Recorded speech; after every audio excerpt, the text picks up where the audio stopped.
Every life coach gets asked this question. Is there just one thing I can do to have high impact results? And we understand why they ask the question. I mean, nobody wants to go through a whole lot of nuance.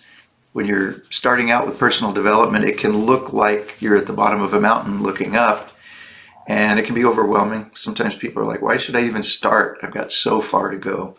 So can you just give me one thing that could actually have a huge impact on my success as a person? One thing that could help me to develop my character? Well, the answer is yes, and we're going to give you one key point. In fact, if you're in a hurry and you want to just click away, this is the point.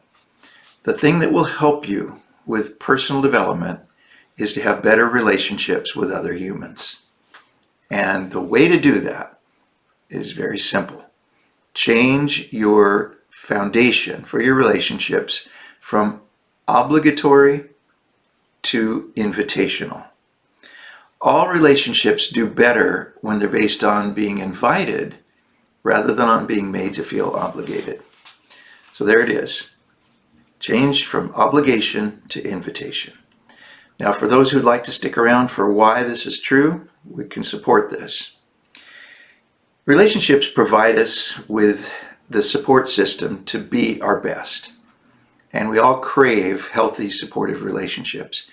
But getting along with humans is complicated. In fact, that's why people gravitate to animals so much, because animals are easier than humans to get along with. They have unconditional love. They don't hold on to resentment for as long. So animals tend to be our go-to, especially if we're struggling. But a key point that we can change in a moment is to stop obligating people. Whatever we do, don't have strings attached. Do it because it's the right thing to do. Just be the person you want to be without any strings attached to it. And never say, after all I've done for you, you owe me. Because as soon as those words come out of our mouth, we're doing something to the other person. We're causing them to lose the joy of giving a gift. You see, I want to do things for other people, but as soon as you make it my obligation, as soon as you say, well, you have to, or you owe me, now my enjoyment, it's not the same as giving a gift. Now it's paying a debt. Like, okay, you're right. I owe you.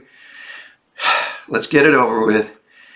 And if we can just change that, if we can allow every interaction with our fellow humans to be based on inviting them with no strings attached, we're going to get a different chemistry. Some people might say, well, in an employer-employee relationship, they are obligated to do it. I'm paying you, aren't I? So you have to do what I say. And that's true, but flexing that muscle is what causes the chafing. So regardless of what's true, just invite people to walk with you. Invite people to work with you. The fact that you're paying them for it, that's a separate subject. Or the fact that they're married to you. You could say, well, you have to be with me, you have to treat me well because you married me. But see, at that moment, you're taking the person for granted. You're taking away the joy they feel in being your companion. So even with a marriage mate or a partner, say, let's work together again. Let's walk together yet another day. And by changing that fundamental relationship from making people feel obligated to inviting them, your whole life will change. Your support system will become healthier. People will enjoy the time they spend with you more. Now, here's a word of caution. Sometimes a person will make this change. They'll say, okay, well, that's good advice. I'm going to do that. I'm going to stop obligating people.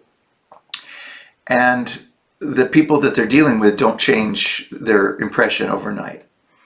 And what ends up happening is we give up. We get impatient. We go right back to what we're doing. If we've pushed people all our lives, it's too easy to go back to pushing them again. Well, even though we may have been pushed ourselves, even though that may be our habitual way, we don't like it when people push us. And if we break and go back to doing what we've always done, it creates suspicion. And now the people who got their hopes up, they said, oh, wow, he's treating me better. He's really appreciating me. He's not taking me for granted anymore. As soon as we go back, we lapse and begin to use obligation or pushing. Now they say, oh, I got my hopes up. And now the job just got more intense. It's harder now. So if you decide that this is a change you want to make it completely. Never break. Don't backslide. And wait on the other person. How long will it take? Well, it depends on how long you've been building the reputation you have now. If you've been making people feel obligated for 10 years, it may take a while before they accept the idea that you are new. You've got a new set of motivations. But be willing to wait, because going back to the other way isn't going to get you what you want. Pushing people is not the same as drawing people. And obligating people, even though it might work in the short term, is setting up a chemistry that is unhealthy. We don't thrive. Our personal development is stifled by the fact that we've sabotaged our relationships. And so now our support system is less supportive. Maybe we should just go get a dog or a cat, because at least their support is going to be more consistent.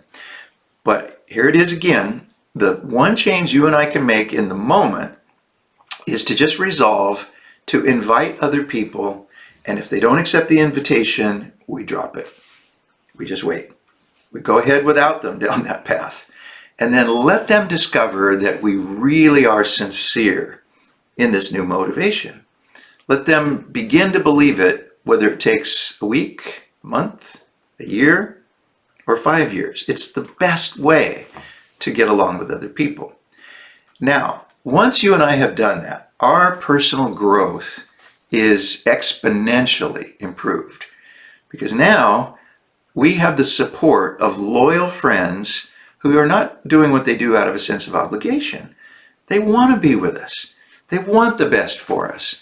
And they're willing to give beyond anything we could ever get out of them by pushing. Isn't it true that there are things you'll do for people you love that you'll never do for people who are making you feel obligated? So think about that. The answer to the question, what is the one thing I can do in a moment to improve my personal growth? The answer is change the foundation of your relationships. And what do? We change it from obligating people to inviting people. And as you do, your personal development will accelerate.